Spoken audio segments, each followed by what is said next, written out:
वो इतने बीमार रहते हैं कि बिना सहारे के चल नहीं पाते हैं।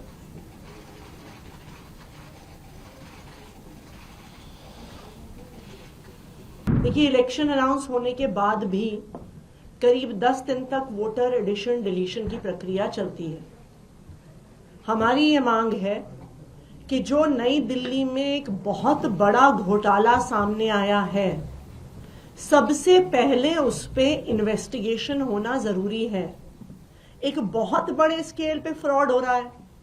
हर व्यक्ति जो ऑब्जेक्टर्स की हियरिंग पे आया है, हर व्यक्ति कह रहा है, 100% लोग कह रहे हैं जी मैंने नहीं भरा।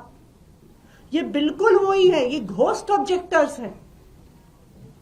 तो इनके नाम पे फॉर्म कौन भर रहा है, क्यों भर रहा है, किस आईपी एड्रेस से भरे गए, किस साइबर कैफे से, किस कंप्यूटर से भरे गए, इसकी जांच होना जरूरी है। दूसरी बात, जब तक ये जांच नहीं होती है, इन ऑब्जेक्टर्स की ऑब्जेक्शन के आधार पर इस पूरी प्रक्रिया पर रोक लगाई जाए।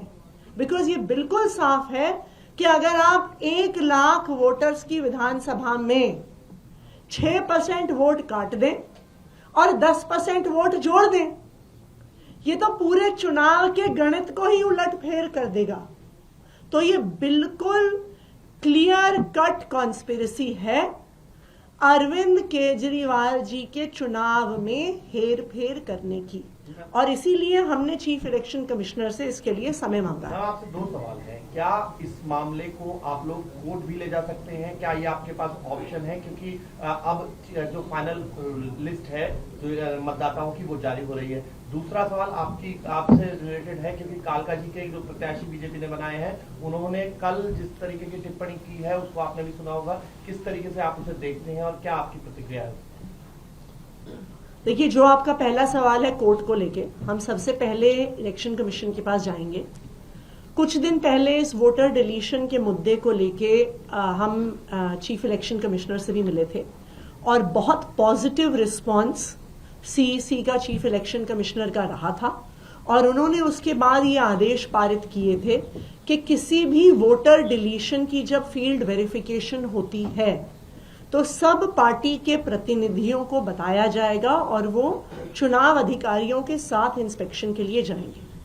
उन्होंने दूसरा भी एक आदेश पारित किया था कि अगर किसी भी बूथ से 2% से ज्यादा वोट काटे जा रहे हों, या अगर कोई एक व्यक्ति 5 से ज्यादा ऑब्जेक्शन लगा रहा हो, तो जो भी ईआरओ है वो खुद जाकर पर्सनली उसको फिजिकली वेरीफाई करेगा।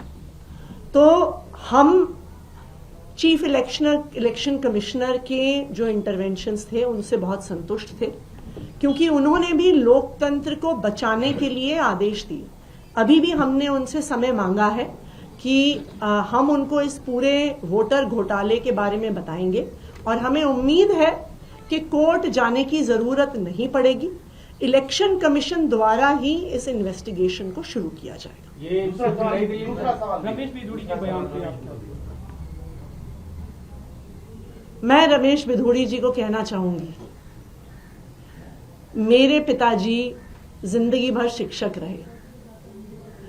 उन्होंने दिल्ली के हजारों गरीब लोअर मिडिल क्लास परिवार से आने वाले बच्चों को पढ़ाया।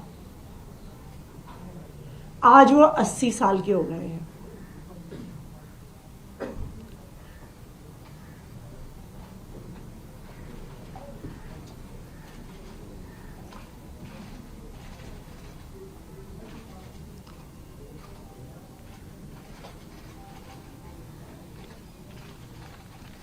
वो इतने बीमार रहते हैं कि बिना सहारे के चल नहीं पाते हैं।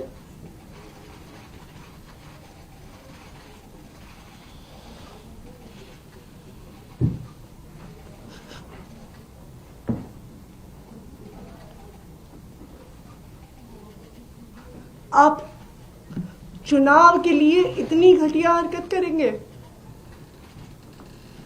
कि ऐसे बुजुर्ग व्यक्ति को गालियां देने पे उतर आएंगे?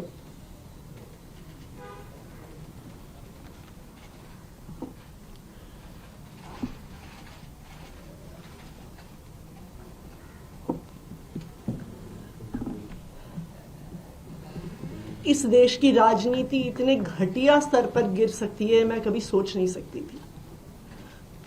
रमेश बिधूड़ी जी खुद दक्षिणी दिल्ली से 10 साल सांसद रहे। वो बताए ना कालका जी के लोगों को कि उन्होंने इस इलाके के लोगों के लिए क्या किया। वो दिखाए ना कि जो उनका 10 साल का काम था वो मेरे 5 साल के विधायक के काम से बहुत बेहतर था। उसके आधार पर वोट मांगे, कहें कि अगर आतिशी ने 1 सड़क बनवाई तो मैंने 10 सड़कें बनवाई। आतिशी ने अगर 100 सीसीटीवी कैमरा लगवाए तो मैंने 1000 सीसीटीवी कैमरा लगवाए। आतिशी ने अगर 1000 लाइटें लगवाई तो मैंने 5000 लाइटें लगवाई। अपने काम पर वोट मांगे। मेरे बुजुर्ग पिताजी को गालियां देके वोट मांग रहे हैं वो। ये बहुत दुख की बात है। राघव जी, आपने 2 बातें कही। एक, आपने तफसील से बताया कि आपने 4-5 ऑप्शन दिए थे चुनाव आयोग को, उन्होंने एक भी नहीं माना। दूसरी तरफ आपने बताया कि हियरिंग हुई, उसमें लोग आए और उन्होंने बोला कि हमने तो। Subscribe to Midday India. Get direct notifications on all our videos by clicking on the bell icon.